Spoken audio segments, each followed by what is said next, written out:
नाम स्वामी सकाले समाने मंगलम देयं चेयं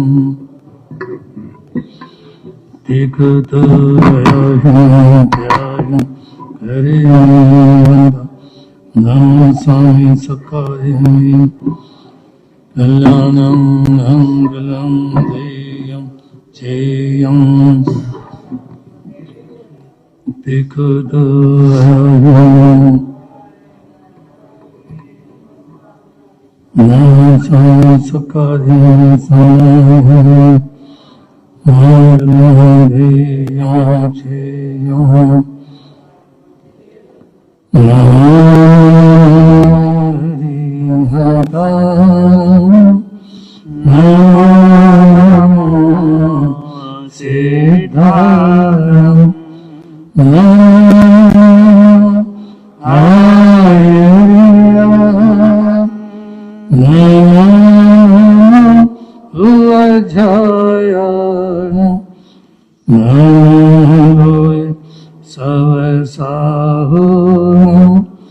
Eso Panchanam Eso Panchanam Sarva Mangalanam Salvesim Adama Havai Mangalam Mangalanam Salvesim Adama Havai Mangalam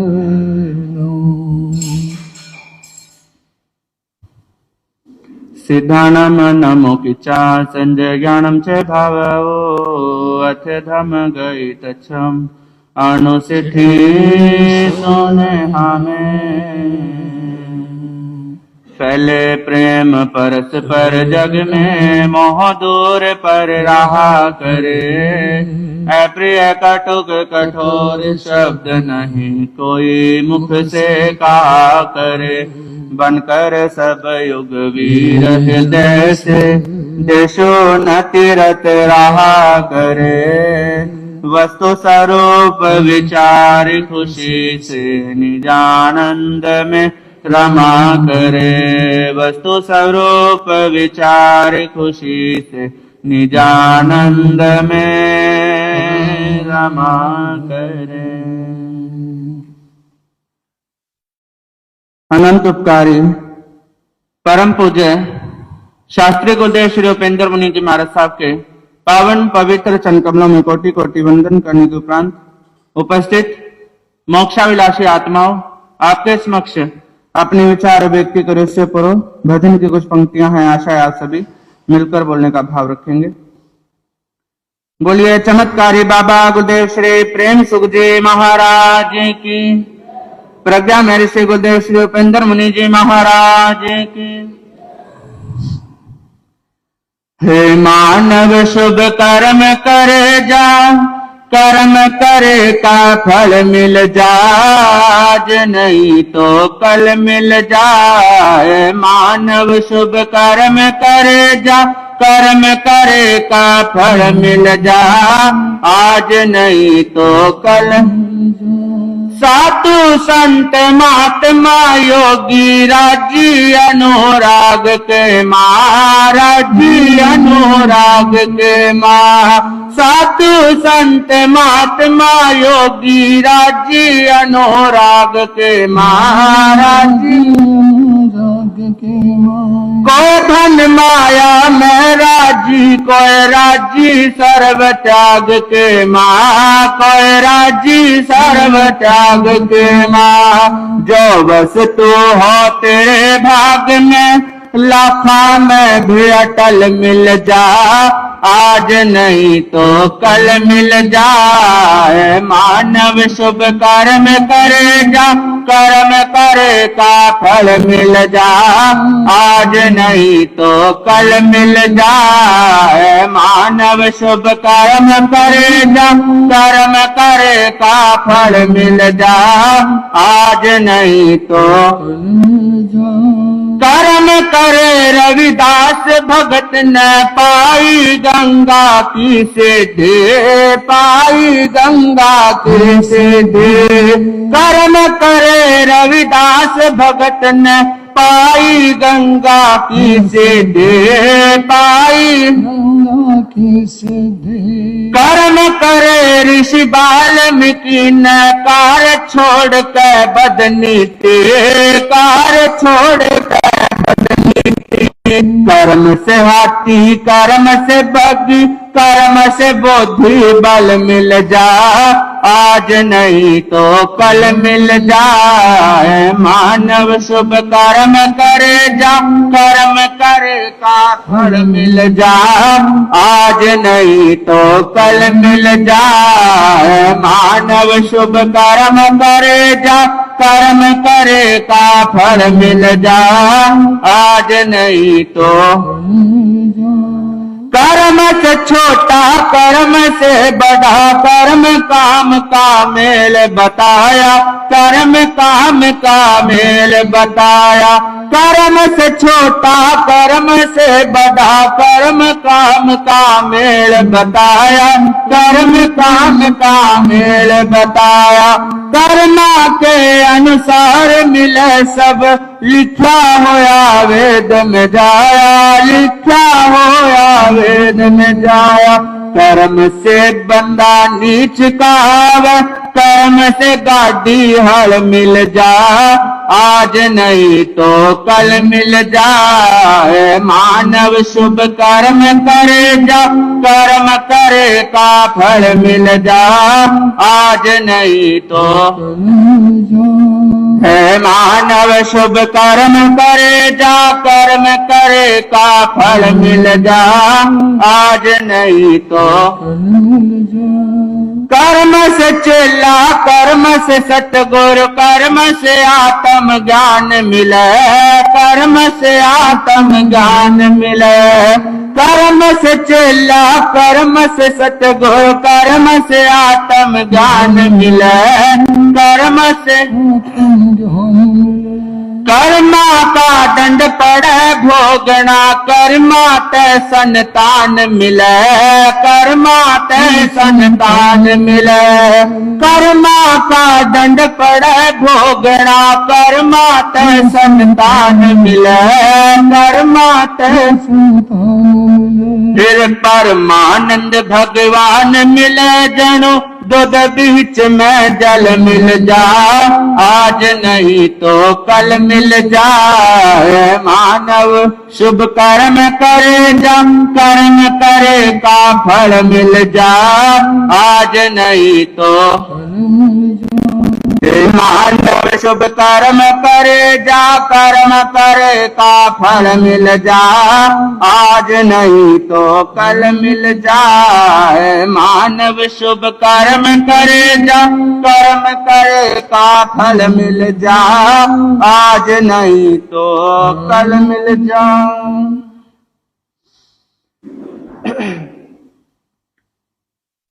धर्म बंधुओं, आज मैं आपके सामने संसार के नित्यता इसके बारे में कुछ कहना चाहूंगा।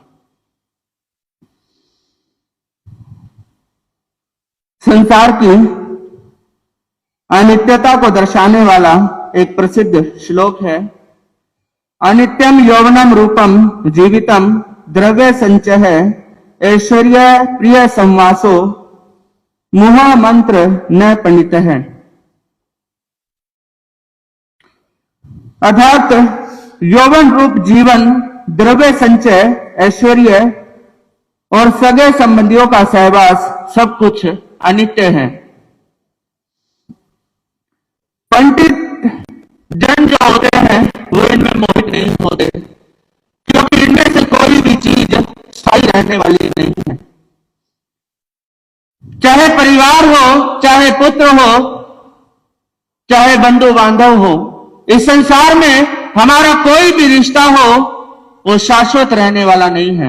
एक ना एक दिन हमें इस संसार से विदा होना है, एक ना एक दिन इस संसार से हमें जाना है, और उस दिन सारे रिश्ते नाते हमारे छूट जाते हैं। जिन चीजों के लिए व्यक्ति अपनी पूरी जिंदगी खपा देता है, वो धन धान्य, वो कोठी बंगले, वो गाड़ी, इनमें से कोई भी चीज व्यक्ति का साथ नहीं देती। जब व्यक्ति की अंतिम घड़ी आती है तो उसकी रक्षा ना उसके सगे संबंधी कर सकते, ना उसके पास जो धन है ना वो उसकी रक्षा कर सकते। इसलिए महापुरुष कहते हैं जो इनमें गिरद रहते हैं वो अपने से जीवन को खत्म कर लेते हैं, और जो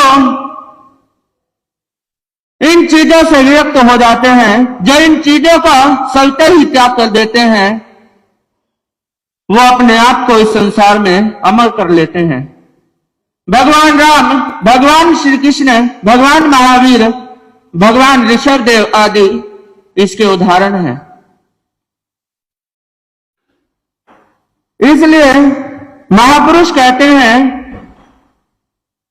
कि इनमें से किसी भी चीज का अगर व्यक्ति मोह रखता है तो वो व्यक्ति संसार में केवल दुख ही पाता है।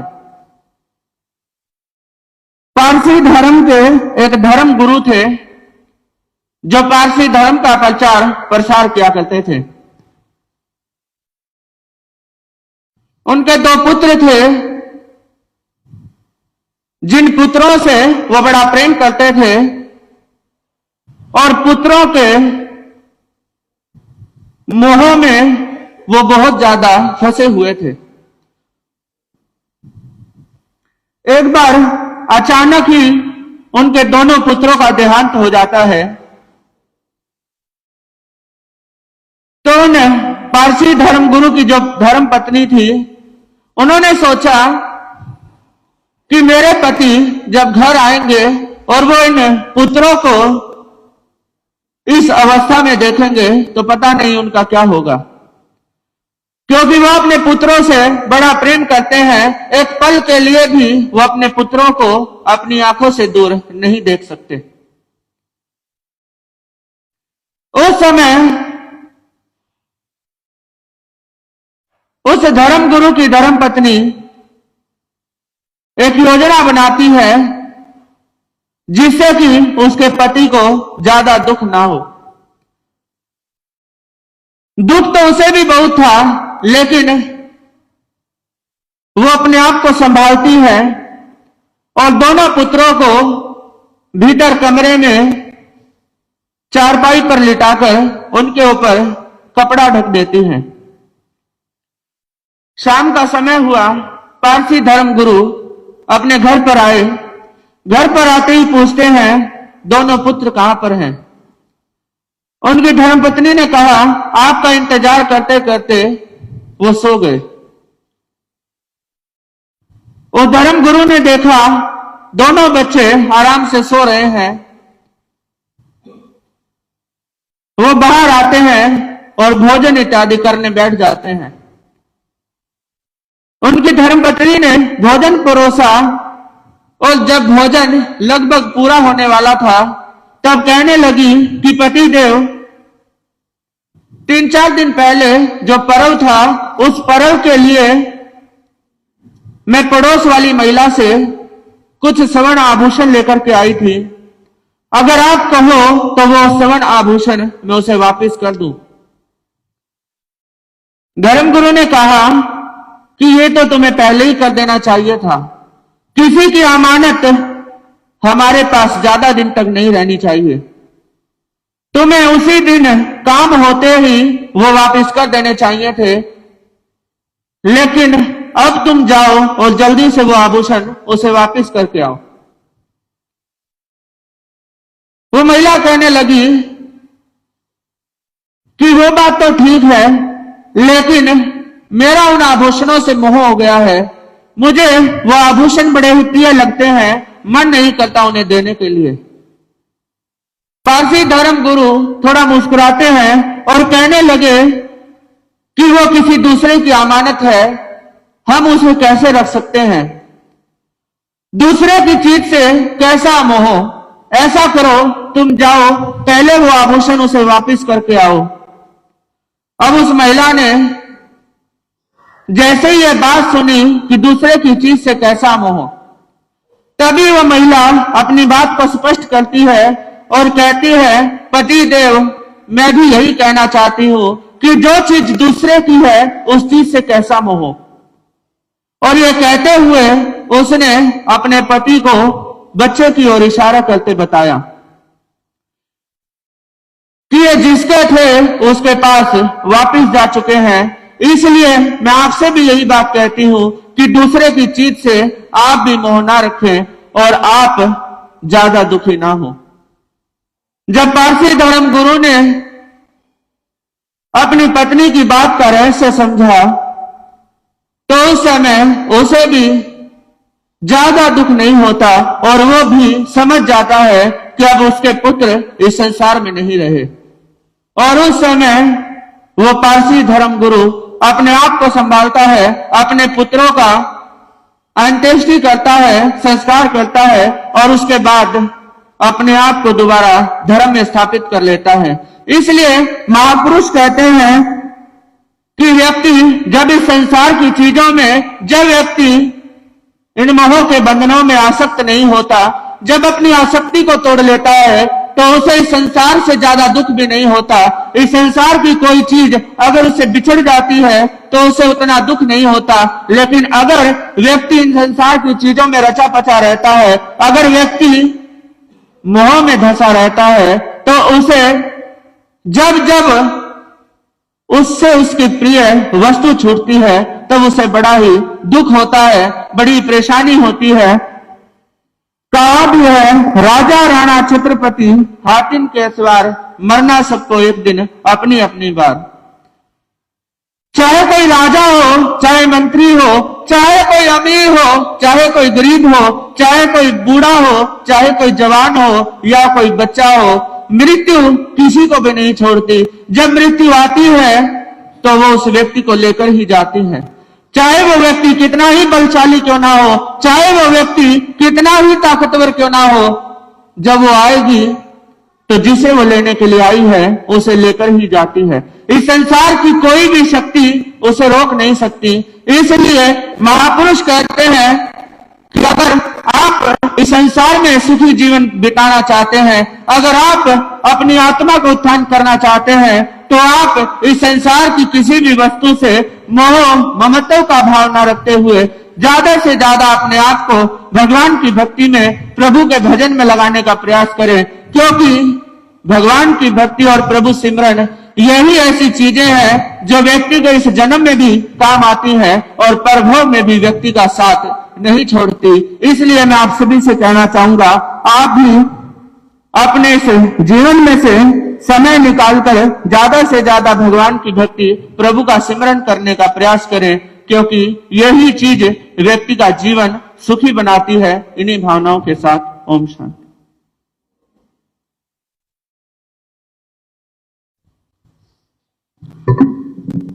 आपके सामने अमय देवी जैन प्रकाश से वो भजन रखेंगे। प्रकाश से अमय देवी।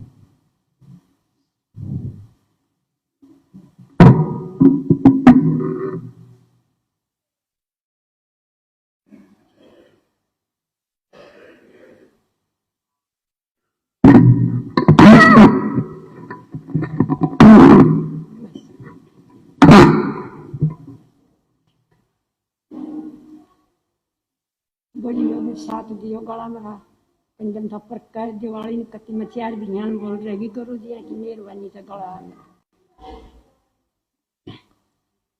अपने अपने दुफली होगी, अपने अपने राग देखे कोई किसे का मीतर आना कति फैलेगी आगे देखे अपनी अपनी दुफली होगी अपनी अपनी फली होगी अपने अपने राग देखे कोई किसे का मित्रया ना कति फैलेगी अगे देखे भीड़ पड़ी मैं सात देवनिया भीड़ पड़ी देवनिया जगरी यार रया कौन अथल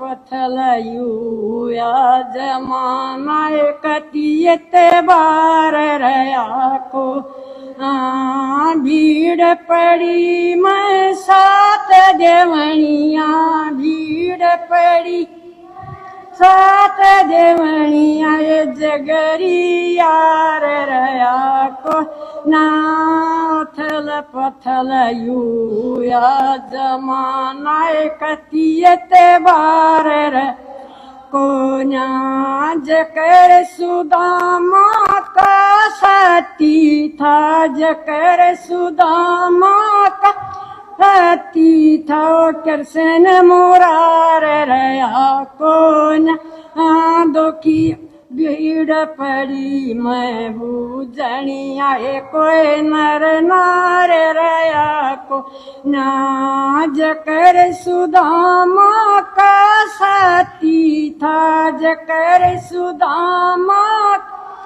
हाथी था कृष्ण मुरार रया कोना भीड़ पड़ी मैं बूझनिया नर नार रे कोना अपनी अपनी डुफली होगी अपनी अपनी फली होगी अपने यहीं राग हुए कोई किसे का मीत आना कति फैलेगी याग देखे अथल पथल मचेगी दुनिया में अथल पथल मचेगी दुनिया में यू की सा जमाना आया है दारू पी करू के मर बना फिर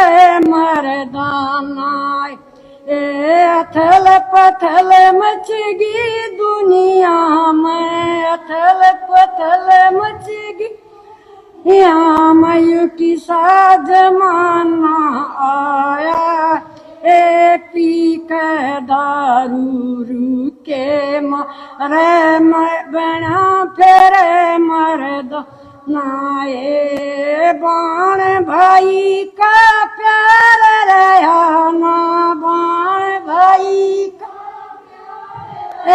ना उत गया यू खाना माँ बापा की ले तारे आबरो बना फिर देवाना बाण भाई का प्यार रहा ना बाण भाई का पर रहा ना उत गया यू खाना माँ बापा की ले तारे आबरो बना फिर देवा अनमोली इज्जत कहला दे अनमोली इज्जत कहला दे बदनामी का दाग देखे कोई किसे का मित्र ना कति फैलेगी आगे देख अनमोली इज्जत कहला दे अनमोली इज्जत कहला दे बदनामी का दाग देखे कोई किसे का मित्र ना कति फैलेगी आगे देखे नए नए पंचायती होगे नए नए अपनी दो सजमावस घर का कौन बाबस मैना और पैरो बजमाव नए नए पन छाती होगे नए नए पन योगे और पदों सज खामस घर का कौन बाबस मैना और पैरो बजम वैसे भाई बैरी हो गया आज भाई बैरी गया जगरान यार बनावस सो सो ऐब करें जिंदगी मई बच पाना चाव से भाई बैरी हो गया जगरान यार वैसे सो सो ऐब करें जिंदगी मई छपाना चाव हंस चुगा सतुण का दाना हंस चुगा बोलो दाना मोती खावे कागज के कोई किसे का मीत आना कती फैलेगी आगे देख हंस चुगा सदाना तुमका हंस चुगा तुमका मोती खावे कागज के कोई किसे का मीतर अनायकती फैलेगी देखे अपनी अपनी डुफली होगी अपनी अपनी होगी अपने अपने राग दिखे कोई किसे का मीतर नायकती फैलेगी देखे घड़ा पाप का भर गया लोगो घड़ा क्या लोगो पता नहीं कद छलकेगा पड़ा गाल में दुखियारा पर कोई नहीं उठावेगा घड़ा पाप का भर गया लोगो घड़ा पाप भर गया लोगो पता नहीं कद छलकेगा पड़ा गाल में किल की मार दुखियार ना कोई ठावेगा धरती ऊपर नरक बना दिया धरती रक बना दिया खुद बंदा मथल सेगा दीन उमान उखड़ गया जरत बेराना कद चल कहेगा धरती ऊप नरक बना दिया धरती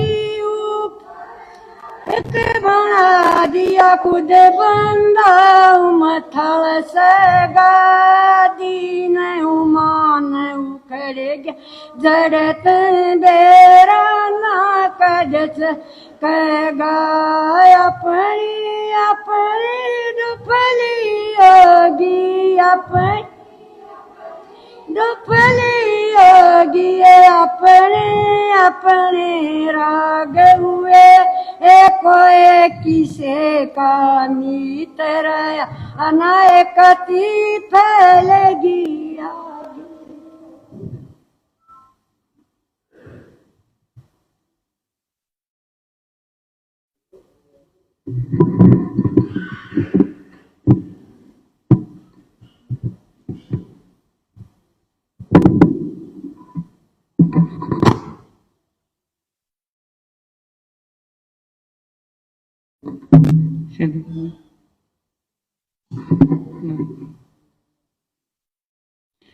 तिरुभुवन पीरा हरनहारे हो, तुमको मेरा नमस्कार। जग के उज्ज्वल अनन्यकार, परिणाम तुम्हेरा हरे बार। तीन जगत के नाथ आपके, चरणों में जाऊं बलिहार। भवसागरे के शोषण करता, तुमको वंदन बारंबार। राष्ट्रीय रतन प्रज्ञा मेरी से परम पूज्य गुरुदेव श्री उपेंद्र मुनि जी महाराज साहब के पावन चरण कमलों में हृदय के असीम आस्थों के साथ वंदन अभिवंदन।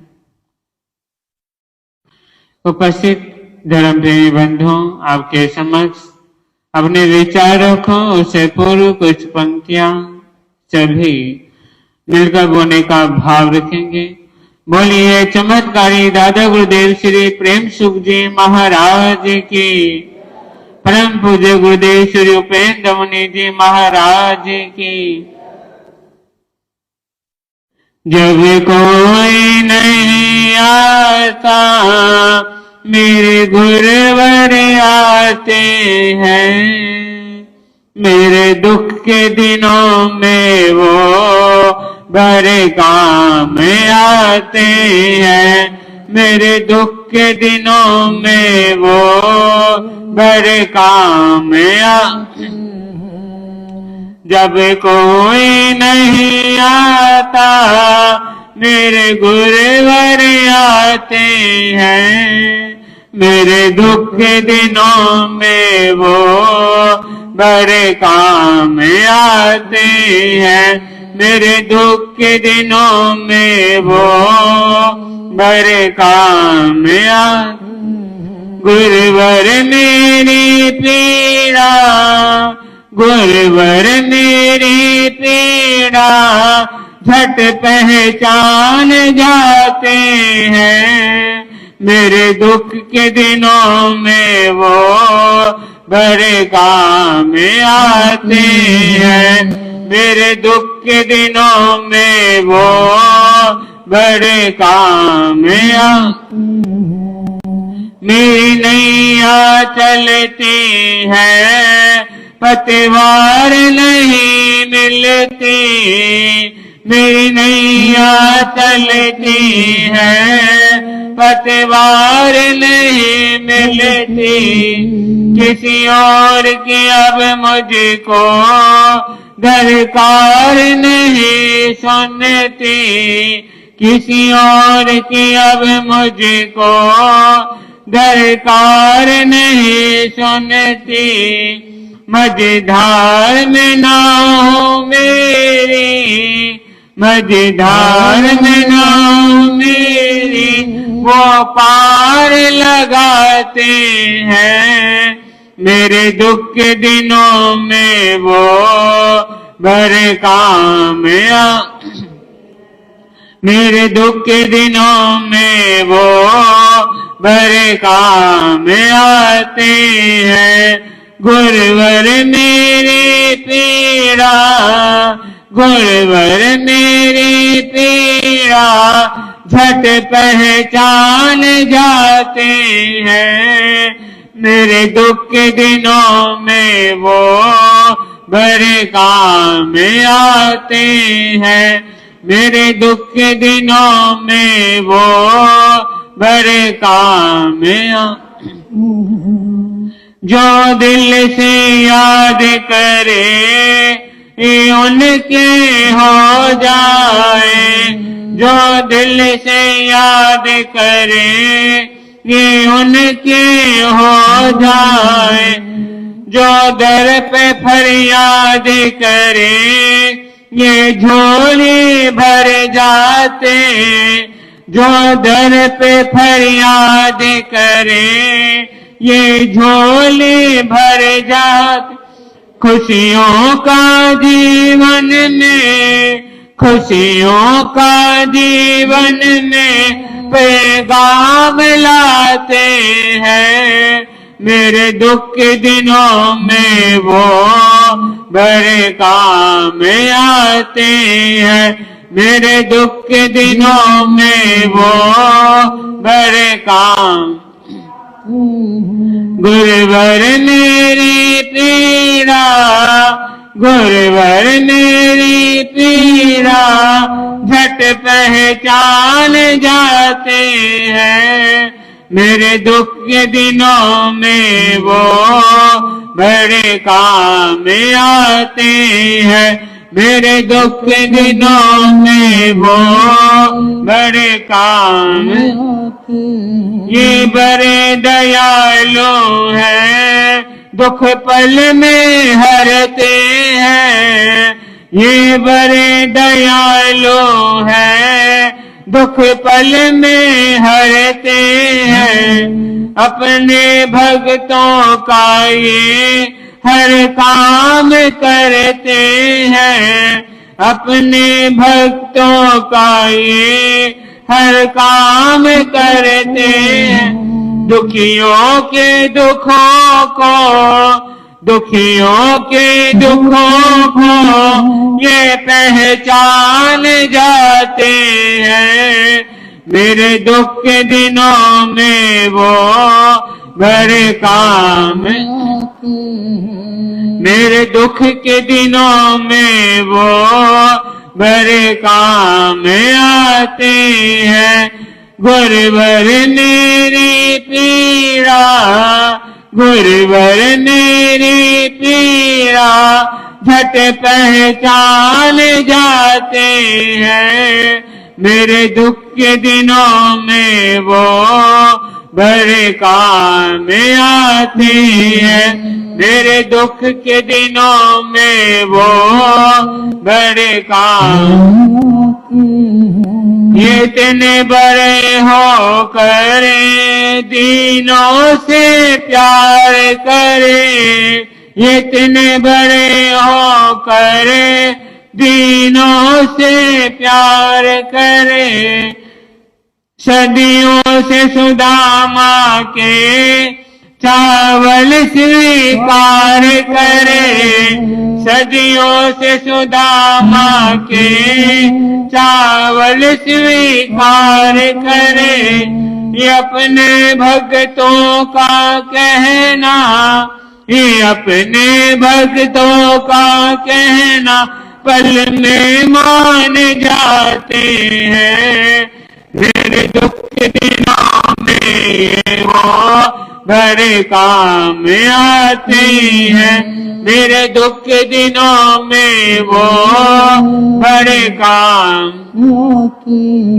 गुरुवर मेरी पीड़ा, गुरुवर मेरी पीड़ा झट पहचान जाते हैं। मेरे दुख के दिनों में वो बड़े काम आते हैं। मेरे दुख के दिनों में वो बड़े काम। जब कोई नहीं आता, जब कोई नहीं आता मेरे गुरुवर आते हैं। मेरे दुख के दिनों में वो बड़े काम आते हैं। मेरे दुख के दिनों में वो बड़े काम आते हैं। गुरुवर मेरी पीड़ा, गुरुवर मेरी पीड़ा झट पहचान जाते हैं। मेरे दुख के दिनों में वो बड़े काम आते हैं। मेरे दुख के दिनों में वो बड़े काम आते हैं। उपस्थित धर्मप्रिय बंधु, संसार में सबसे बेकार वस्तु क्या है, इसके बारे में कहना चाहूंगा।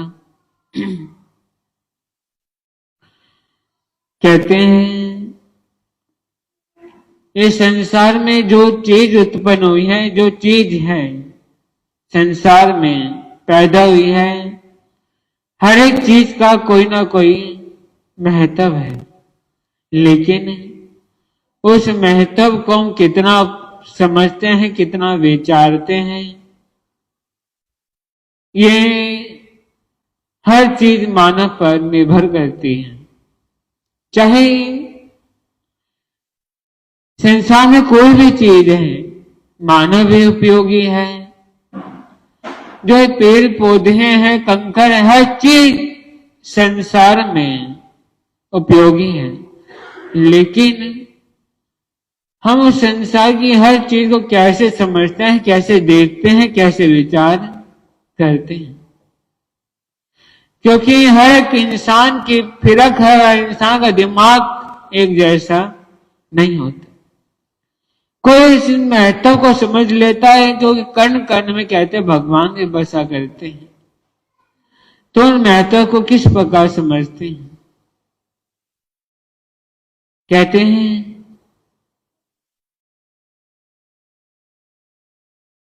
एक विद्यालय में अनेक प्रकार के विद्यार्थी शिक्षा ग्रहण किया करते थे। जब शिक्षा पूर्ण हो गई तो एक शिष्य ने कहा अपने गुरु को कि मैं आपको गुरु दक्षिणा देना चाहता हूं, जो आप मांगना चाहो, जो आपकी इच्छा हो। गुरु ने दक्षिणा लेने से मना कर दिया कि मुझे गुरु दक्षिणा में कुछ भी नहीं चाहिए। शिष्य ने अति आग्रह किया, विनती की। गुरु ने कहा कि अगर मुझे देना चाहते हो, कुछ देना ही चाहते हो, कहा आप गुरु दक्षिणा में जो मांगोगे, जो भी आपकी इच्छा में आपको जरूर दूंगा। गुरु ने कहा अगर मुझे देना ही चाहते हो तो संसार की वह सबसे बेकार वस्तु दे दो, जो कभी उपयोगी ना हो, जिसका कोई महत्व ना हो, जो सबसे बेकार हो, जिसका कभी सदुपयोग नहीं हो सकता हो, ऐसी वस्तु मुझे चाहिए।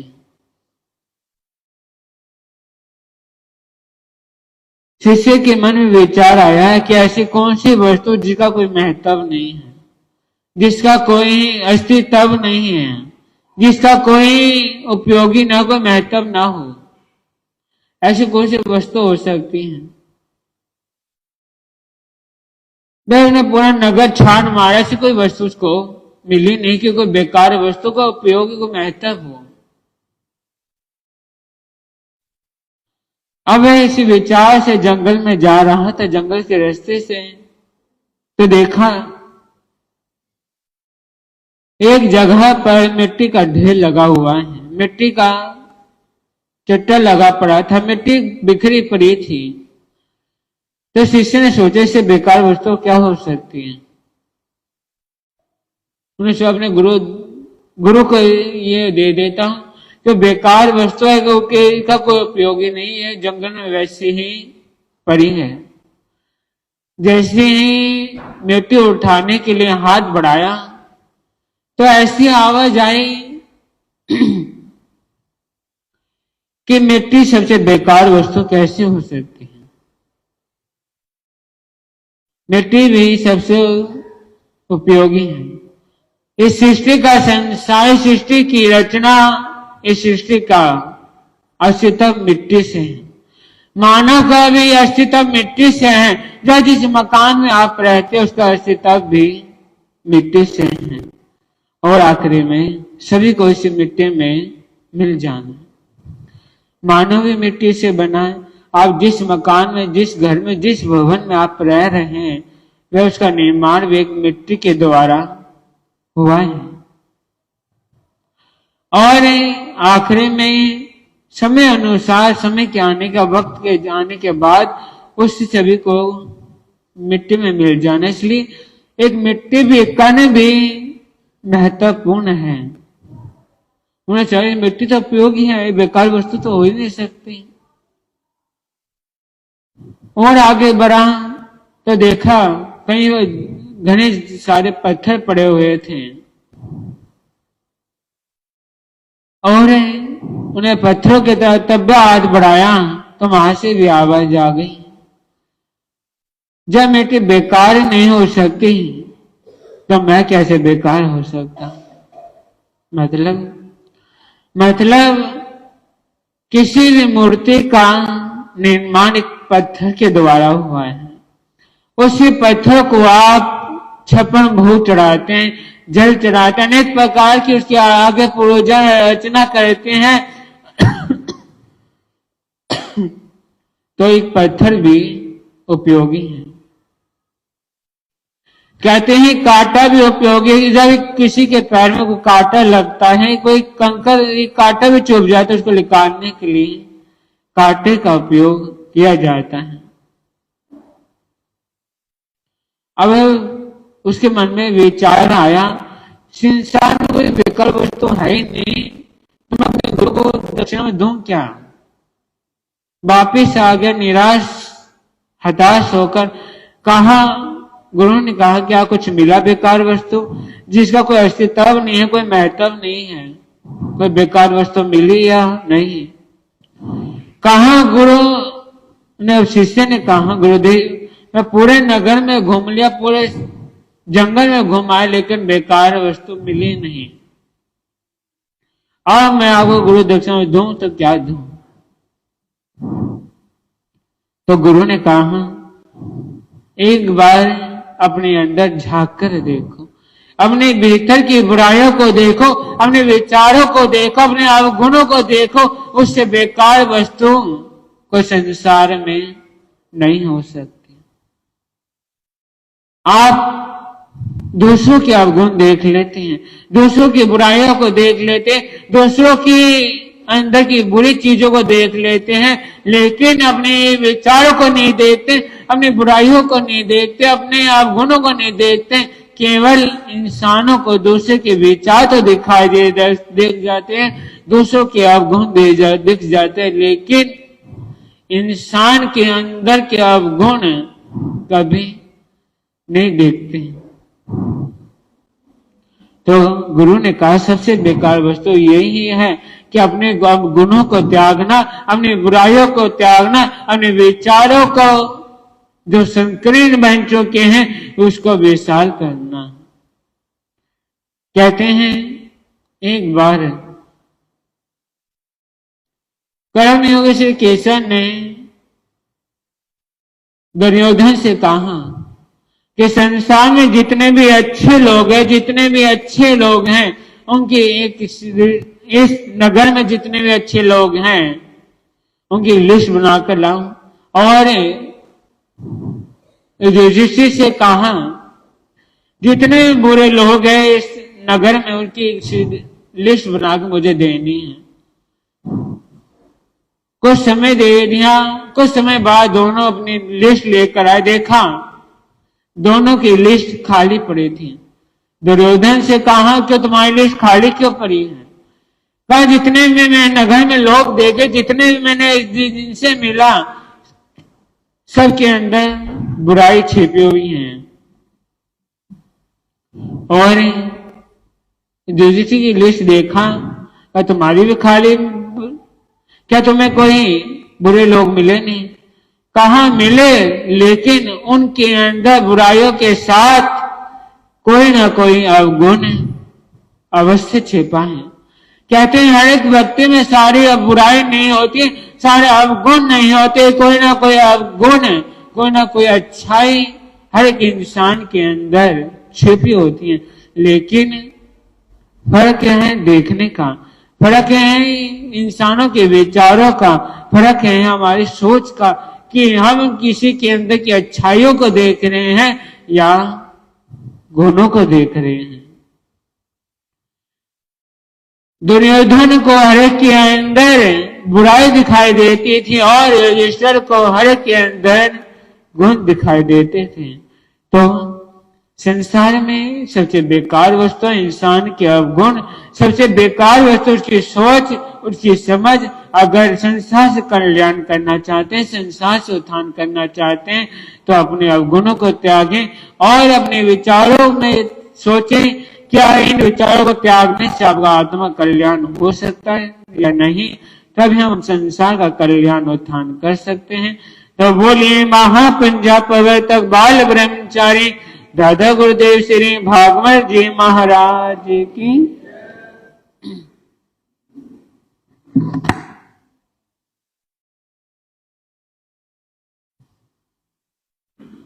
जय हो साधु जीवन की, साधु जीवन की, त्यागी जीवन की,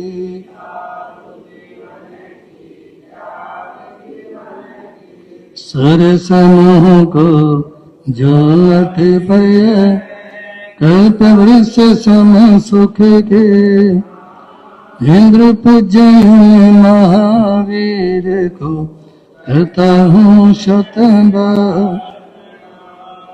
गुरु के गुरु भागमल का धरता हूँ मन में, जिनकी पावन कृपा से भतम नाशक आत्म निर्मल किर पावन चारि होता जिनका साधवा,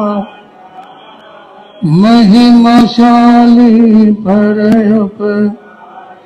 रतन संयम श्रेष्ठ, धर्म सेवा भावी गुरुवर मेरे, थे फकर सन्यासी रहे अभय, गगन गुंजा दो जय, गुरु प्रेम सुख की बोलो जय। गरीबों के मसीहा शान जिन शासन चमत्कारी बाबा परम सेवा भावी परम आराध्य सदगुरुदेव श्री प्रेम सुख जी महाराज साहब के पावन पवित्र चरण कमलों में कोटिशय वंदना अभिवंदना। मोक्षम विलासी पुण्यमान आत्माओं, आपके सामने विचारों की अभिव्यक्ति से पूर्व कुछ पंक्तियां जिनके माध्यम से मैं आपको अतीत में ले जाना चाहूंगा। समय समय पर मैं अपने आराध्य गुरुदेव के मुखारविंद से धर्म सभा में ये पंक्तियां सुनता था, लोग इन पंक्तियों को सुनते थे। सुने, मिलकर बोलने का भाव रखें। परम सेवा भावी परम पूज्य गुरुदेव चमत्कारी बाबा श्री प्रेम सुख जी बोल चिंतामणि पारस, चलो जीवन सफल बनाएंगे, चलो जीवन सत्संग में गोत लगाएंगे, सत्संग में चलो जीवन सफल बनाएंगे, चलो जीवन जहाँ अमृत धारा बहती है, जहाँ अमृत वहाँ कर्म मैल धुल जाती है, वहाँ कर्म मैल जो स्नान करे तिर जाएंगे, जो स्नान कर तिर जा, चलो जीवन सफल बनाएंगे, चलो जीवन सभी ध्यान से सुने, मिलकर बोलने का भाव रखें। इन पंक्तियों को मेरे ख्याल से भाई राग सिंह जी में सुना होगा। भाई मुकेश जन बैठे बुधवार से जो गुरु चरणों में अठाई करते थे, यहाँ भाई रमेश जी भी बैठे हुए हैं। जिस समय पश्चिम बिहार के स्थान का शिलान्यास किया हमारे गुरुदेव ने, तो उस समय इनकी दुकानों के पास ही आचार्य सुशील मुनि के द्वारा एक अनाथ आश्रम बनाया हुआ है। उसमें गुरुदेव ठहरे हुए थे, लगभग 20-22 दिन वहां पर ठहरे। रमेश जी का तो मेरे को दान के ताऊ चाचा इत्यादि सारे वहां पहले प्रवचन में आते थे, उसके बाद में दुकान खोलते थे। कौन सी जगह बोलते थे उसको, ज्वाला हेड़ी। तो हम भी वहां पर गोचरी के लिए दिन में शाम को जाते रहते थे। तो पश्चिम बिहार के, मेरे कहने का मतलब कुछ बंधु ऐसे बैठे हैं जिन्होंने गुरुदेव के सानिध्य का लाभ लिया है, और गुरुदेव इन पंक्तियों को अक्सर बोलते ही थे। तो सुनो, मिलकर बोलने का भाव रखें। आवाज थोड़ी सी और ठीक कर देगा प्रमोद, दान रखेगा, आवाज धीमी और ठीक कर दे। बहुत चिंतामणि पार्श्वनाथ भगव, चलो जीवन सफल बनाएंगे,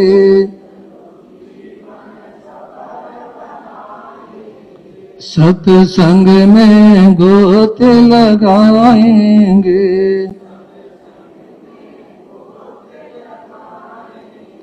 जहाँ नेम प्रेम सम्मान मिले,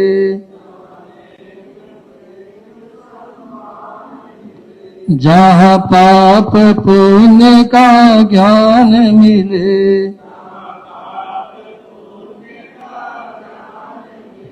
वहाँ दया धर्म को पाएंगे, वहाँ दया। चलो जीवन सफल बनाएंगे, चलो जीवन, जहाँ भक्ति भाव का ढंग मिले, भाव का और समता भाव का रंग मिले, और समता भाव का खुद निर्मल होते जाएंगे, खुद निर्मल। चलो जीवन सफल बनाएंगे, बोलो मन सफल, जहाँ सरल भाव की क्रांति हो, सरल भाव की, जहाँ विनय भाव और शांति हो, जहाँ विनय भाव और, वहाँ आत्म ध्यान लगाएंगे, आत्म। चलो जीवन सफल बनाएंगे, चलो जीवन, जहाँ त्याग तपस्या होती है, वे तपस्या, जहाँ क्षमा भाव के मोती है, जहाँ क्षमा भाव, वहाँ सेंद्र प्रभु गुण गाएंगे, वहाँ सेंद्र प्रभु गुण। चलो जीवन सफल बनाएंगे,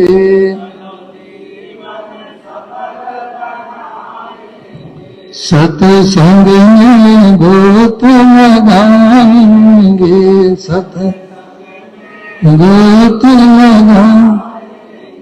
चलो जीवन सफल बनाएंगे, चलो जीवन।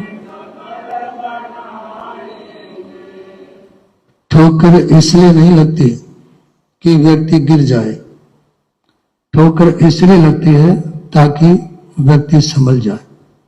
सजनों, निवेदन करना चाहूंगा यदि आपको कोई ठोकर लगती है, कुछ भी आपके साथ में असंभावित होता है, उन पलों में, उन क्षणों में, उन घटनाओं में अपने को उद्वेलित न होने दें। अपने पर थोड़ा सा नियंत्रण करने का प्रयास करें। और जब जब आप अशांत हो, अनियंत्रित हो, तो उस समय अपने को नियंत्रित करने का एक छोटा सा सूत्र है। नाक से लंबा श्वास लें, ओठ लंबे कर लें और मुंह से जितनी देर में श्वास लिया है नाक से, उससे ज्यादा देर में मुंह से छोड़ दें। प्रयोग कर लेंगे एक बार। नाक से लें और लंबे करके मुंह से छोड़ेंगे और उसमें शरीर को ढीला छोड़ देंगे, रिलैक्स हो जाएंगे एकदम।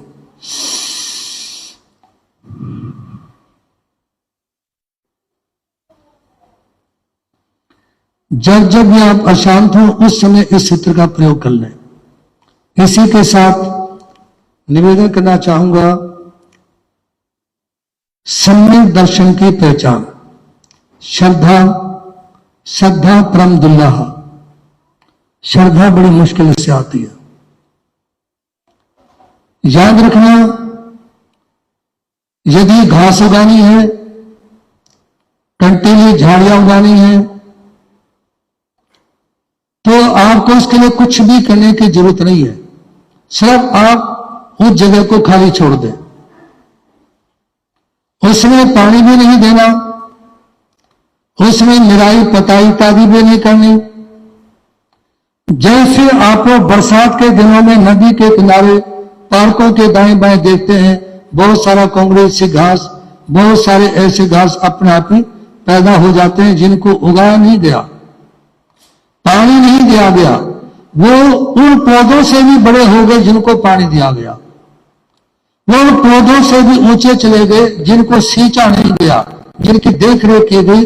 उनसे भी ज्यादा ऊंचे वो चले गए जिनकी देख रेख भी है जी, देख रेख भी नहीं की गई।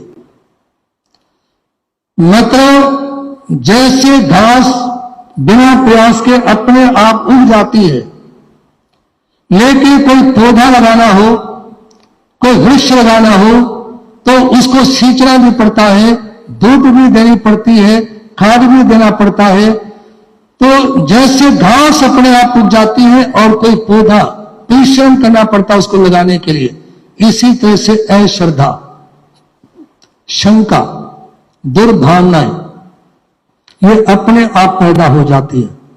लेकिन यदि आप किसी के दिल में श्रद्धा पैदा करना चाहो, विश्वास पैदा करना चाहो, धर्म के प्रति लगन पैदा करना चाहो, तो हो सकता है ये कार्य सारी जिंदगी में भी ना हो पाए। यह भी संभव है कि एक साधक, एक भगवान, एक संत किसी व्यक्ति के दिल में श्रद्धा पैदा करना चाहता हो, भक्ति पैदा करना चाहता हो, और वो प्रयास करते करते जिसमें श्रद्धा पैदा करना चाह रहे थे ना, उसमें और ज्यादा अश्रद्धा पैदा हो गई। जिसको समीप लगाना चाहते थे वो और ज्यादा दूर हो गए। जिनको अपना तो लुटा रहे थे उनके अंदर दूरियां बढ़ती चली गई। कैसे? जैसे भगवान महावीर के जमाई हुए थे, दामाद हुए थे और उनके शिष्य हुए थे, जमाली अनुगार। इतिहास ये बोलता है कि जमाली अनुगार ऐसे संत थे, वो 14,000 संतों में ऐसे चमकते थे जैसे सितारों के बीच में चंद्रमा। लेकिन जरा सी धर्म के प्रति अश्रद्धा हुई, जरा सा भगवान महावीर के प्रति विश्वास कम हुआ, उनकी वाणी पे विश्वास कम हुआ, वहीं पे उनका इतना ज्यादा पतन हो गया। जहां 14,000 संत उनकी ओर देखते थे ना, उन सबकी आंखों की किरकिरी बन गई। बात इतनी सी थी कि भगवान महावीर ने कहा, जिस कार्य को आप करने लग गए ना, समझ लो वो हो गया। किसी बच्चे की मम्मी ने, किसी भाई की बीवी ने उसका बिस्तर लगाना शुरू किया और बिस्तर लगाते लगाते आवाज दे दी, आओ विश्राम कर लो, आपका बिस्तर लग गया। और जब जाके देखा तो लगाने लग रही थी बिस्तर। ये एक व्यवहारिक भाषा है। किसी काम को करने लग गए ना तो अक्सर ये कह देते हैं कि काम हो गया। तो उस समय एक रोज जमाली अनगार को बुखार हुआ। उन्होंने अपने चेलों के सामने कहा कि मुझे विश्राम करना है, मेरे लिए आसन लगा दो, बिस्तर लगा दो, संस्कारक बिछा दो। तो चेले ने लगाते लगाते आवाज दी, गुरुदेव पधारिए, आपका संस्कारक, आपका बिछौना लगा दिया। जब वो गए तो चेला उस समय लगाने लग रहा था। तो उस समय सोचा भगवान महावीर की वाणी तो मिथ्या है, और वो इस बात को लेकर के 500 साधुओं के साथ में अलग हो गया। और ये पुराने जमाने की रीत है, आपस में दूसरे नारे पटना, अलग अलग होना। ये यदि सारी की शांति हो जाए तो फिर कल्याण ना हो जाए जल्दी से, बोले नहीं। ये जो दंड है ना, चाहे संत में है, चाहे गृहस्थ में है, चाहे आपस के रिश्तों में है, ये दंड ही तो है जो इंसान की आत्मा को संसार में भटकाती रहती है। तो उस समय अलग हो गई। पंखे बंद करवा देंगे, निमोनिया हो जाएगा। एक आधे पहले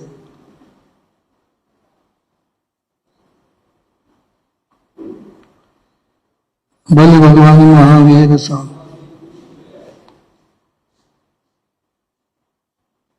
यह एक नहीं दौड़ा था, कई दौड़ने शुरू हो गई, ये भी तो एक समस्या है। बोले भगवान महावीर स्वामी की। बिना के किसी का ध्यान नहीं जाता, कहने के बाद में सबका ध्यान चला जाएगा। आश्चर्य की बात होती है।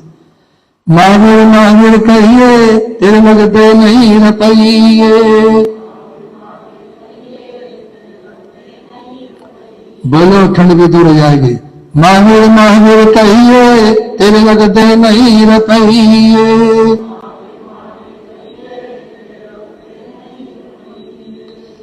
उस समय जमाली नगर भगवान से अलग हो गया और विचरते विचरते भगवान महावीर के भक्तों में से एक श्रावक थे, ढंग श्रावक, कुम्हार परिवार से थे। ढंग श्रावक ऐसे विद्वान श्रावक थे, योग्य श्रावक थे, जीव अजीव के ज्ञाता श्रावक थे। धर्म के प्रति बड़ी गहरी श्रद्धा थी और 500 दुकान थी उनके मार्केट में। कितनी? 500 दुकानें थी।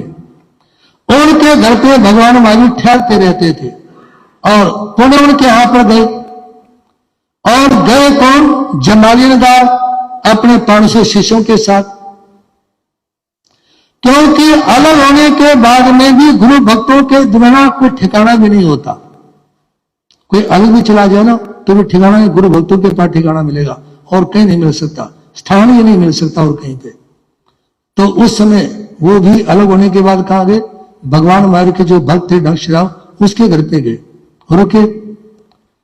उनके साथ में भगवान महावीर की बेटी जो साध्वी बनी हुई थी प्रियदर्शना, वो भी साथ में थी।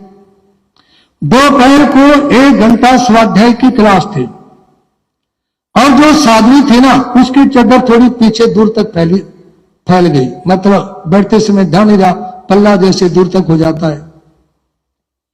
ढंग श्रावक को पता चला कि इस बात को लेकर के ये अलग हो गए कि जो करना शुरू कर दिया समझो हो गया, यदि चल पड़े तो समझो पहुंच गया। अब मान लो एक व्यक्ति ने प्रेमसिंह नगर में आना है या प्रवचन में समाधि स्थल पे आना है और वो सोनीपत से चल दिया, अभी वो नहर के पुल के पास में नहीं पहुंचा, पीछे से कोई उनके घर पे गया, उसने पूछा कि अमुक व्यक्ति कहाँ है? वो तो वहां भगवान प्रेमसिंह मंदिर में गया, वहां पे है, अभी आया नहीं है वो, अभी वो पहुंचा नहीं है। लेकिन घर वालों ने पूछने वाले के सामने क्या कहा? ये एक व्यवहारिक भाषा है। क्या है? ये एक व्यवहारिक भाषा है, ऐसा बोलना पड़ता है कि वहां है, वहां गया। तो उस समय ढंग श्रावक को पता चला कि इस मुद्दे को लेकर के भगवान से अलग हुए। उन्होंने आगे में से चिंगारी उठाई और साध्वी प्रिय दर्शना की जो चद्दर थी, कपड़ा था, उसके ऊपर डाल दी। जैसे खप्पड़ बांस उठी ना, कपड़ा जलने की गंध अलग होती है और घास जलने की गंध अलग होती है, प्लास्टिक जलने की गंध अलग होती है। तो उसमें जैसे ही खप्पड़ बांस आई ना, खप्पड़ बांस आते ही साध्वी प्रिय दर्शना ने मुड़ के देखा और कहने लगी, हाय मेरी चद्दर जल गई। क्या कहने लगी? क्या जल गई? ढंग श्रावक ने कहा, गुरु जी चद्दर तो आपने ओढ़ रखी है, चद्दर कहां जल गई? चद्दर तो आपने ओढ़ रखी है। कह रहे यही तो कहना पड़ेगा, चाहे पल्ले में आग लगी है, यही तो कहना पड़ेगा कि चद्दर जल गई। कहा कि भगवान महावीर ने यही तो कहा था। और क्या कहा था? भगवान महावीर ने यही कहा था कि जो काम शुरू हो गया व्यवहार में कहना पड़ता हो गया। तो उसी समय प्रिय दर्शना वापस हो गई भगवान महावीर के चरणों में और वो अलग रही। लेकिन अलग रहने के बाद में लोगों की आंखों की किरकिरी बन गई। इसलिए निवेदन है, आप यदि धर्म के प्रति श्रद्धा रखते हो तो आपके प्रति अन्य दिलों में भी श्रद्धा बनी रहेगी, भावना बनी रहेगी। और आप यदि स्वयं धर्म के विरोधी बन गए ना, हो सकता है आपका परिवार भी आपका विरोधी बन जाए, आप खुद ही अपने विरोधी बन जाए। खुद ही किसके विरोधी? स्वयं के विरोधी, स्वयं के विरोधी। अब मान लो जमाली नगार था, वो भगवान महावीर के विरोध में आया, लेकिन निश्चय दृष्टि में देखा जाए तो वो अपना ही तो विरोधी बनाना, नुकसान किसका किया है जी? वो स्वयं का विरोधी बन गया। इसलिए निवेदन आपके सामने, जो श्रद्धा है, भक्ति भावना है, उसको पैदा करने के लिए बड़ा प्रयास करना पड़ता है। लेकिन अश्रद्धा ये अपने आप ही पैदा हो जाती है। इसलिए निवेदन करना चाहूंगा आप लोगों के सामने, महापुरुष अपनी श्रद्धा के बलबूते पर ही धर्म की आराधना करते हैं। अपनी श्रद्धा के द्वारा ही आत्म साधना करके दिव्य दो लोगों की या मोक्ष की प्राप्ति करते हैं अपने साधना के आधार पर। एक श्रावक थे जिनका नाम था अरहन्नक। क्या नाम था? क्या नाम था? यह समय की घटना है जिस समय भारत की धरती को 19वें तीर्थंकर भगवान मल्लीनाथ इस धरा को पावन और पवित्र कर रहे थे। और 19वें तीर्थंकर भगवान मल्लीनाथ का शरीर नारी का था। लेकिन जो अपने मन को जीत लेता है, कसायों को जीत लेता है, अपनी इंद्रियों को जीत लेता है, उसको कहते हैं नाथ। एक तो नाम के साथ में वैसे नाथ लिख दो। एक नाथ वो होता है जिसने मन को जीता, कसायों को जीता और अपनी इंद्रियों को जीता। तो इन 10 को जीतने के कारण मल्ली कुमारी अपने नाथ थे। और जिस समय उनकी शादी, जिस समय वो दीक्षित नहीं हुई थी ना, तो उनकी शादी के लिए अन्य 6 राजाओं की ओर से निमंत्रण आए। वे आप अपनी बेटी की शादी मेरे बेटे के साथ, राजकुमार के साथ में कर दे। 6 राजाओं के निमंत्रण आए। लेकिन जो मल्ली कुमारी के पिता थे वो परेशान हो गए कि एक बेटी, 6 मांगने वाले और सारे युद्ध करने के लिए तैयार हैं, क्या करूं? इतिहास है इस सृष्टि का कि आज के समय जिसको लव मैरिज कहते हैं, आज के समय में जिसको लव मैरिज कहते हैं, प्राचीन समय में उसको स्वयंवर बोलते थे। क्या बोलते थे? लेकिन स्वयंवर में और लव मैरिज में एक फर्क है। स्वयंवर में यह देखा जाता था किसकी बाजों में ताकत है। जो शर्त रखी है उसको पूरा कौन करता है। जैसे भगवान राम के लिए शर्त रखी थी, जैसे राजा ललित आदि के पांडवों के सामने जैसे शर्त रखी गई थी ना, द्रौपदी के लिए या दमयंती के लिए या सीता के लिए, उस समय शर्त रखी जाती थी और उस काम को करने वाले के साथ में उसकी शादी हो जाती थी। और आजकल तो टाइगरों का मामला है, मतलब जो माता पिता के कंट्रोल में नहीं है, चाहे किसी का बेटा बेटी है, वो कहीं भी चले जाओ, कहीं भी उठ करके चले जाओ। और वर्तमान युग ऐसा है कि इस समय लोग पैसे की तरफ दौड़ते हैं, लेकिन मैं कहना चाहूंगा पैसों की तरफ नहीं, अपने बच्चों को संस्कार देने की तरफ दौड़ो। किसकी तरफ? यदि आपने अपने बच्चों को संयमित बना दिया, नियंत्रित कर लिया, कंट्रोल में कर लिया, तो आपने बहुत कुछ कमा लिया। और यदि आप अपने बच्चों के ऊपर कंट्रोल नहीं कर पाए तो आप बहुत कुछ कमाने के बाद में कम समय में सब कुछ गवा सकते हो। कम समय में सब कुछ गवा सकते हो। अब भैया हमारा तो पब्लिक डीलिंग का काम है, लोग मिलते रहते हैं। ऐसे भी हैं जो कहते हैं कि महाराज जी आज एक दिन में मैंने 10 करोड़ कमाए, अगले दिन पता चला कि 20 करोड़ के नीचे डूब गया। जब 10 करोड़ कमाए थे तो घर में आए, 20 करोड़ का नुकसान कर दिया तो मांगने के लिए सैकड़ों लोग आके खड़े हो गए, गर्दन पकड़ने के लिए तैयार हो गए। तो इसलिए निवेदन की रूटीन के कामों की तरफ ध्यान दो। ये जितने भी मतलब सोने चांदी का गेम खेलते हैं, जितने मैचों के सट्टे लगाते हैं, ये अन्य चीजें है ना, इन चीजों की आवश्यकता नहीं परिवार नियोजन करने के लिए। इसलिए जरा सा ध्यान देने का प्रयास करें। तो निवेदन करना चाहूंगा कि श्रद्धा जगानी पड़ती है और अश्रद्धा अपने आप में पैदा हो जाती है। जैसे घास अपने आप हो जाती है और पौधे लगाने के लिए कोशिश करनी पड़ती है। साथ ही श्रद्धा सिक्त हृदय की रेखाओं में बल है। साथ ही श्रद्धा सिक्त हृदय की रेखाओं में बल है, चाहे टेढ़ी मेढ़ी टूटी तिरछी और सरल है। श्रद्धा में बल होता है। उस समय जब मल्ली कुमारी को 6 राजा मांगने के लिए आए ना, तो उस समय मल्ली कुमारी ने एक प्रतिमा, क्योंकि उनको जन्म से अवधि ज्ञान था, अपने जैसी शक्ल की प्रतिमा बनवाई। उसके ऊपर एक कमल आकार का ढक्कन लगवाया चोटी के ऊपर। और इसके बाद में उस समय रोज आना वो एक चम्मच सब्जी, एक रोटी का टुकड़ा, जरा सा पानी, जरा से अन्य खाद्य पदार्थ डाल देती और ढक्कन से, उस कमला का ढक्कन से ढक देती।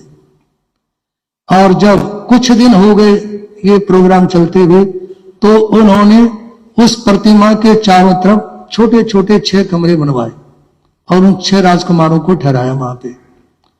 और जब वो आ गए तो मल्ली कुमारी ने रिमोट कंट्रोल से, आज जो ये रिमोट कंट्रोल से दरवाजे खुल रहे हो ना, ये ज्ञाता धर्म कथा सूत्र के आधार पर आविष्कार किया गया। सज्जनों, जो भी यहां जैन धर्म से जुड़े मानने वाले जो लोग हैं उनको शायद ये जानकारी होगी कि सबसे पहले जो जैन धर्म के शास्त्र हैं वो जर्मनी में प्रकाशित हुए। कहां पर? जैन धर्म के जो शास्त्र हैं वो जर्मनी में मतलब उनका प्रकाशन किया गया और आज भी उनके ऊपर रिसर्च चलते हैं अनेक बोलों के ऊपर। तो ये रिमोट कंट्रोल वाला सिस्टम भी वहां से शुरू हुआ। उस समय मल्ली कुमारी ने रिमोट कंट्रोल से जैसे ढक्कन उठाया ना, और वो एकदम भयंकर दुर्गंध निकली ना, 6 के 6 राजाओं ने, राजा राजकुमारों ने अपने नाक पर उत्तरी वस्त्र लगा लिया, रुमाल से कल ढक लिया, अंगोछे से कलो अपने नाक को ढक लिया। तो उस समय मल्ली कुमारी उनको प्रेरणा देती है कि सुनो, ये जो शरीर है ये ऐसे ही दुर्गंधित पदार्थों से भरा हुआ है। इसमें चाहे आप लोग मेवे मिष्टान डाल लो, इसमें चाहे आप कोई फल डाल लो, ड्राई फ्रूट डाल लो, अन्य कोई चीज डाल लो, लेकिन इसके अंदर से निकलना गंध ही है। जंगल में घास खाने वाली गाय और भैंस के गोबर में से दुर्गंध नहीं आएगी। जब कोई सूखी सामन में घास खाती है और इंसान को मेवे और मिष्टान खिलाओ, उसके बाद भी गाय के गोबर से लोग चूल्हा और चौका लीप लेते हैं, आदमी के गोबर से लीप के दिखाए कोई? घर में रहना मुश्किल हो जाएगा। क्योंकि इंसान है, उसके जो विचार हैं, उसकी जो वासनाएं हैं, उसके जो दुर्भाव हैं, वो सारी चीज को दुर्गंधित बना देती है। और जो पशु है उसके भीतर में देखो क्या कोई ऐसा फिल्टर लगा हुआ क्या कुछ है, जो ये वो भी ये सारी चीजें खाने के बाद भी उसमें से दुर्गंध नहीं आती। समझदारी बात है मेरे आपके सामने। तो मल्ली कुमारी ने रिमोट कंट्रोल उठाया और ढक्कन उठा रिमोट कंट्रोल से, और उस समय दुर्गंध के मारे जब वो सभी भयभीत हो गए ना, तो उस समय उनको धर्म का संदेश दिया गया कि ये जो शरीर है ये मल मूत्र हाड़ मांस का पुतला है, इसमें दुर्गंधी पदार्थ भरे हुए हैं। और इसकी प्रेरणा देने के बाद में वो 6 राजा मल्ली कुमारी के साथ में दीक्षा लेने के लिए तैयार हो गए। मल्ली कुमारी ने दीक्षा ली। शरीर स्त्री का थे लेकिन कभी नग्न अवस्था में नहीं दिखाई दी। ये तीर्थंकर भगवान का अतिशय होता है। आज के समय में आप किसी भी तीर्थंकर भगवान की प्रतिमा देखेंगे, भगवान ऋषभ देव से लेकर भगवान महावीर तक, चाहे वो खड़े हो चाहे वो बैठे हो, किसी भी प्रतिमा में कोई भी तीर्थंकर भगवान नग्न नजर नहीं आएगा।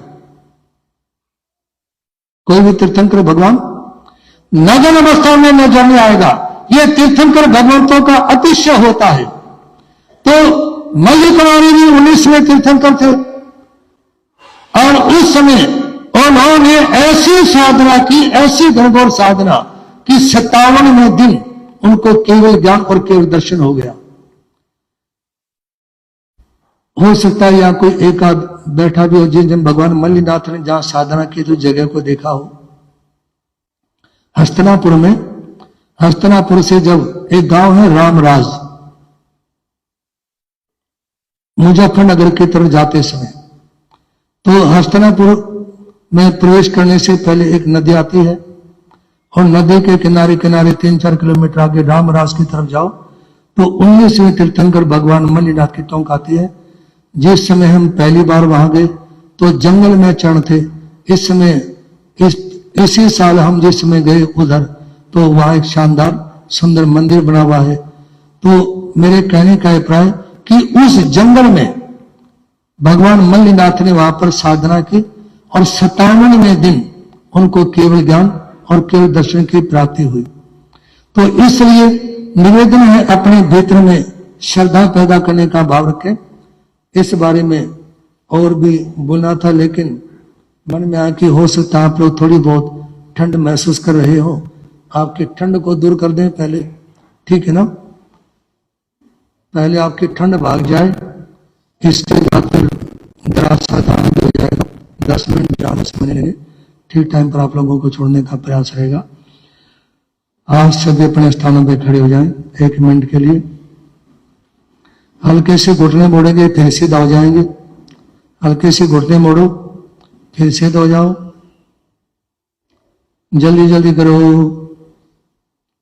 जल्दी जल्दी घुटने मोड़ो फिर सीधे, ठंड भी दूर हो जाएगी। घुटने मोड़ेंगे जरा से फिर सीधे हो जाएंगे, घुटने मोड़ेंगे सीधे हो जाएंगे।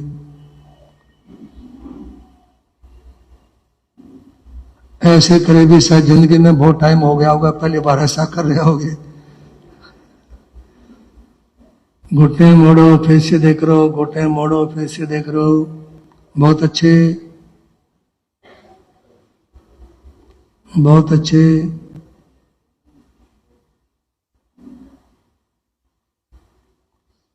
दस सेकंड हो गए हैं और किसी ने भी बोलना नहीं है। ध्यान शुरू हो चुका है, ध्यान शुरू हो चुका है, कोई प्रतिक्रिया नहीं। घुटने मोड़ते जाएं, सीधे करते जाएं, घुटने मोड़ते जाएं, सीधे करते जाएं। 25 सेकंड हो गए हैं, करते जाएं और आराम आराम से। बहुत अच्छे, बहुत अच्छी प्रैक्टिस आपकी। घुटने मोड़ते जाएं, सीधे करते जाएं, ठंड दूर हो जाएगी।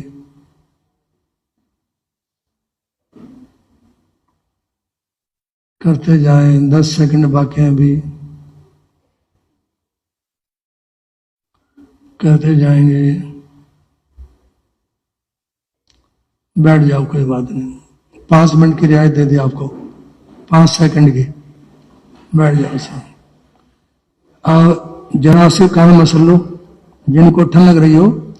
देखिए, ध्यान देंगे, कभी आपके साथ में ऐसा हो जाए कि ठंड बर्दाश्त नहीं हो पाए तो या तो उल्टी साइड की नाक दबा लो, ठंड लगे तब, और या पूरा कान रगड़ो अच्छी तरह से। कान लग रहे तो आपकी ठंड दूर हो जाएगी। करो एक बार। ये एक्सरसाइज का भी है। मान लो आप रोजाना एक्सरसाइज करते हो, किस दिन एक्सरसाइज करने का टाइम नहीं मिला, उस दिन पूरे कान की मालिश कर लो। हमारे कान की जो शेप है एक पैदा होते बच्चे की तरह है। रगड़ लेंगे कान।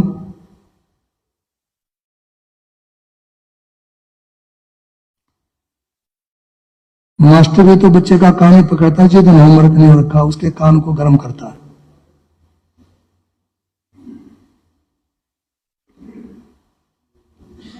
शांत।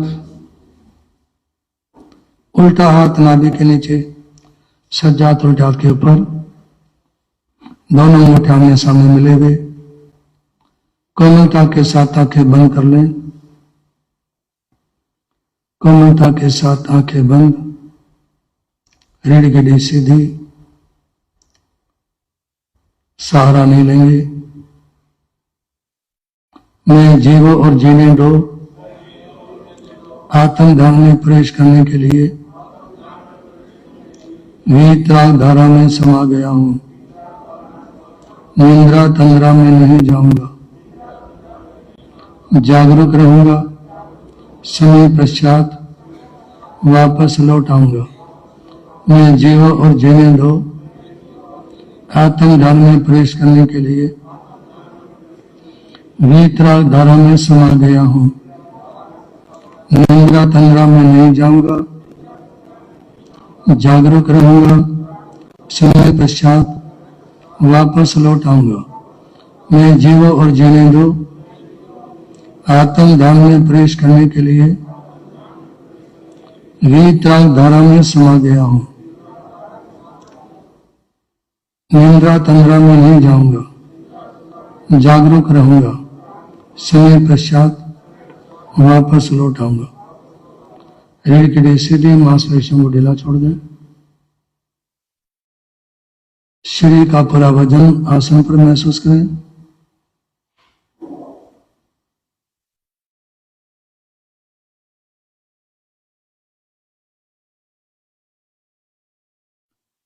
शरीर का पूरा वजन आसन पर छोड़ दें। महसूस करें मेरी मांसपेशियां शिथिल हो जाए, मेरी मांसपेशियां शिथिल हो जाए। आंखें बंद रखें। दोनों पैरों के अंगूठे, अंगुल, नाखून शांत, ढीला छोड़ दें। दोनों पैरों के पंजे शांत, दोनों पैरों के तलवे शांत, दोनों साइड की एड़ी शांत, ढीला छोड़ दें। दोनों टखने शांत, दोनों साइड की पिंडलियां शांत, दोनों घुटने शांत, दोनों साथल शांत, दोनों जंघा शांत, ढीला छोड़ दे तो मूल मूत्र के मार्ग शांत।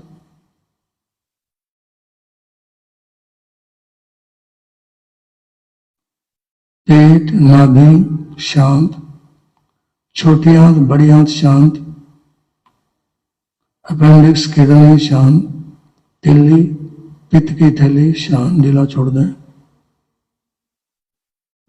छाती शांत, हार्ट स्वस्थ शांत, फेफड़े स्वस्थ शांत, गला शांत, टॉन्सिल स्वस्थ शांत, टोडी, जांघ, दांत, मसूड़े, जबड़ा शांत, दोनों सड़के कपोल शांत, दोनों नाक के अंदर बाहर का हिस्सा, दाएं बाएं का हिस्सा शांत, दोनों आंखें, आंखों की पतली पलकें शैली शांत, दोनों कान के अंदर बाहर का हिस्सा शांत, मस्तक शांत, सिर का आखिरी सिरा शांत, गुद्दी शांत, सर्वाइकल शांत, दोनों कंधे, काक शांत, दोनों सड़ के कोहनी, कलाई, हथेली, अंगूठा, अंगुल, नाखून शांत।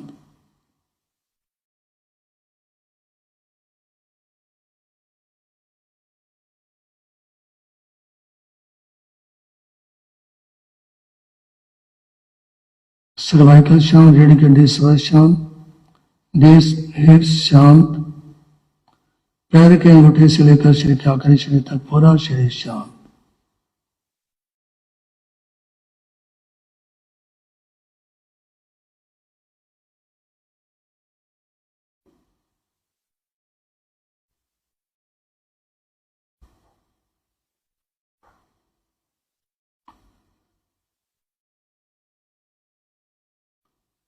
पैर के अंगूठे से लेकर शरीर का आखिरी पूरा शरीर शांत। बुद्धि दुर्लभ भावना का 2 मिनट के लिए चिंतन करिए। धन जन कंचन राज सुख सभी सुलभ कर जान, दुर्लभ है संसार में एक यथार्थ ज्ञान। चाहे धन है, चाहे जन परिवार है, चाहे राज्य का सुख है, ये सब सुगमता से मिल सकते हैं। दुर्लभ है संसार में। यदि संसार में कोई चीज दुर्लभ है तो यथार्थ ज्ञान, हकीकत, सच्चाई, सम्यक बोध का मिलना मुश्किल है। यदि सम्यक ज्ञान हो जाए, यथार्थ ज्ञान हो जाए, तो ना खुशी ना गम, संभाव आ जाता है। यथार्थ ज्ञान आने पर संभाव आ जाता है। कोई चीज मिल जाए तो खुशी नहीं, चली जाए तो गम नहीं। ये संसार है, इसमें गमनागमन का चलो चली का मेला लगा हुआ है। यथार्थ को महसूस करें। यथार्थ है आपकी आत्मा, शाश्वत है। उसको कोई जला नहीं सकता, काट नहीं सकता, मार नहीं सकता। आत्मा शाश्वत है, ये यथार्थ है।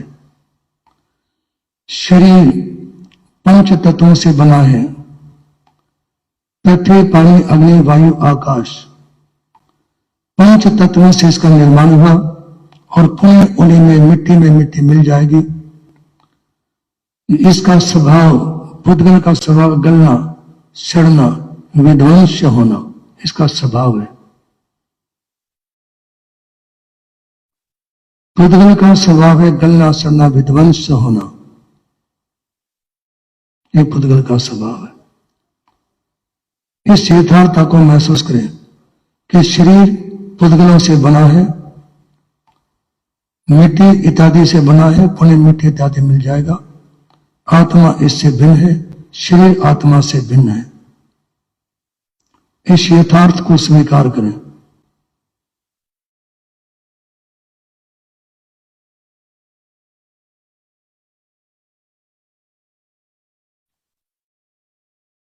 महसूस करें मैं विशुद्ध आत्मा हूं। वास्तव में मैं आत्मा हूं, मैं शरीर से भिन्न हूं। आत्मा का कोई रंग रूप नहीं, कोई आकार प्रकार इत्यादि नहीं। आत्मा न लंबी होती, न टिगनी होती, न काली होती, न गोरी होती। आत्मा आत्मा होती है, आत्मा प्रकाश का पुंज होता है।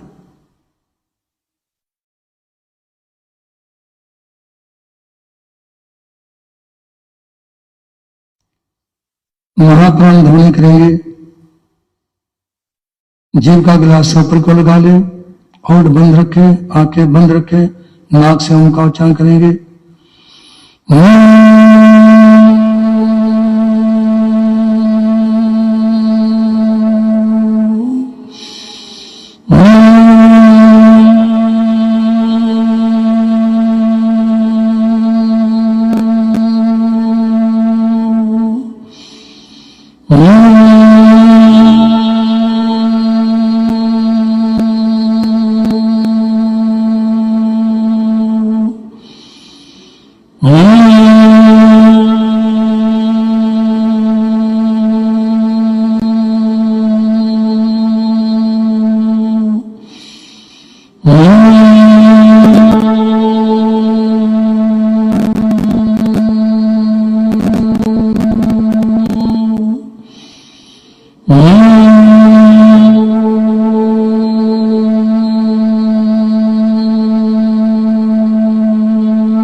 श्याम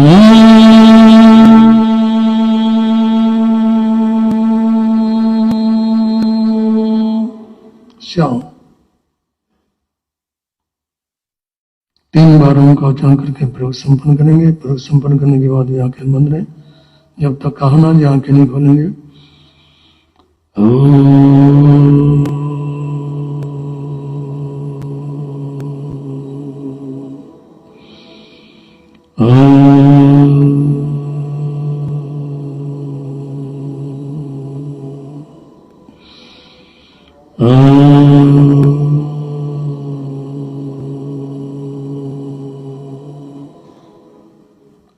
दोनों हथेली रगड़ेंगे।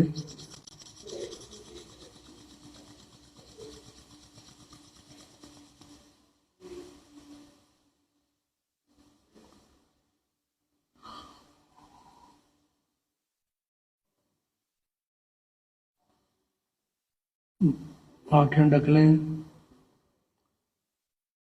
आंखें टिमटिमाएंगे। इसके बाद पूरे शरीर पर आप फिराएं, शरीर में सुखाएं, शरीर पर आने वाली जो 11 जनवरी है उसमें भगवान प्रेम समाधि के प्रांगण में भगवान पार्श्वनाथ की जन्म जयंती, गुरुदेव श्री प्रेम जी महाराज साहब की जन्म जयंती, माता पद्मावती प्रतिमा का अनावरण, हमारे दादा गुरुदेव स्वामी श्री भागवत जी महाराज साहब की समाधि का अनावरण समाधि के अंतर्गत ही, और इसी के साथ में भगवान प्रेम सुख अस्पताल के अंतर्गत इसमें जनरल ओपीडी शुरू हो जाएगी। उस दिन फिजियोथेरेपी अस्पताल भी शुरू हो जाएगा, और भी उसमें कुछ विभाग शुरू हो सकते हैं।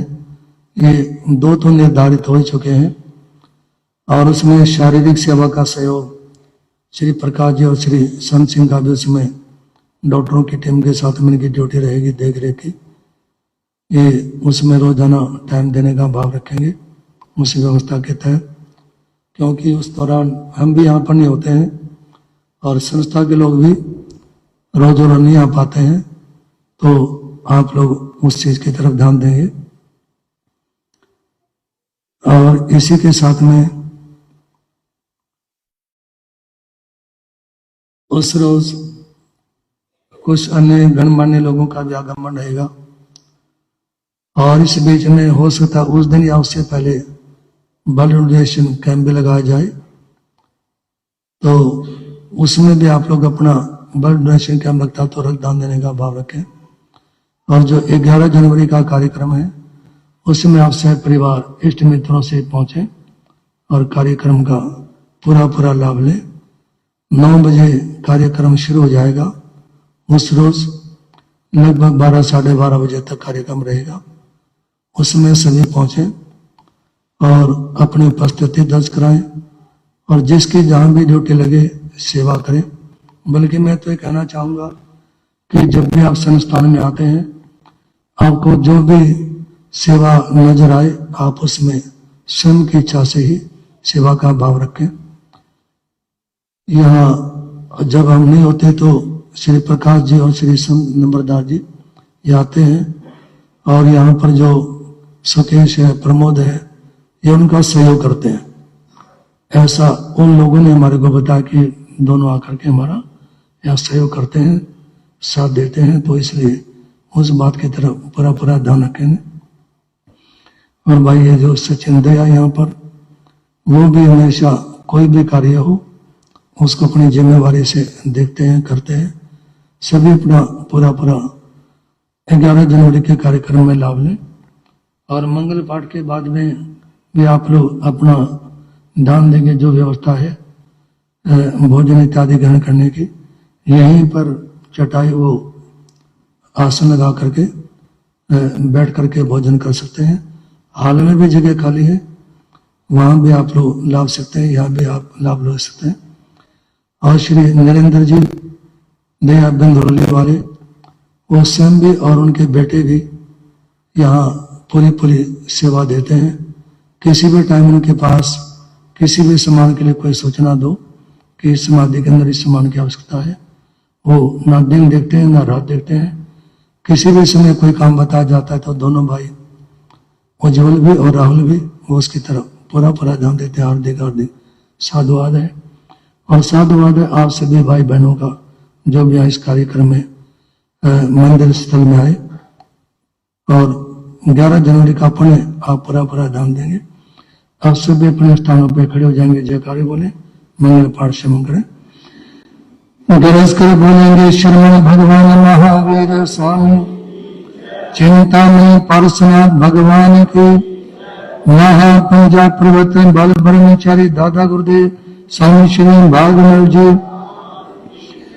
देखो दादा गुरुदेव स्वामी श्री फूलचंद जी महाराज, अर्धस्तावधानी पूज्य गुरुदेव श्री तलोचंद जी महाराज, परम सेवा भावी परम पूज्य गुरुदेव चमत्कारी बाबा श्री प्रेम सुख जी, वर्तमान आचार्य सम्राट श्री शिव जी महाराज, बोलिए श्री जैन धर्म की, पंच परमेष्टि नवकार मंत्र भगवान की, संसार के सभी महापुरुषों की, भगवान महावीर स्वामी का संदेश, श्री चतारी लोलम हंतानंदम सिद्धानंदम साहूनम, केरी पंतो धम्मंदम चतारी लोतनाम तलतमा सिद्धालतमा, साहुलतमा केरी पंतो धम्मतमा चतारी शरण बोझामी, हरिहंते शरण बोझामी, सिद्धे शरण बोझामी, साहु शरण बोझामी, केरी पंतो धम्म शरण बोझामी, हरिहंतों का शरण, सिद्धों का शरण, साधुओं का शरण, दया धर्म का शरण, विचार शरण हरण हरण शरण।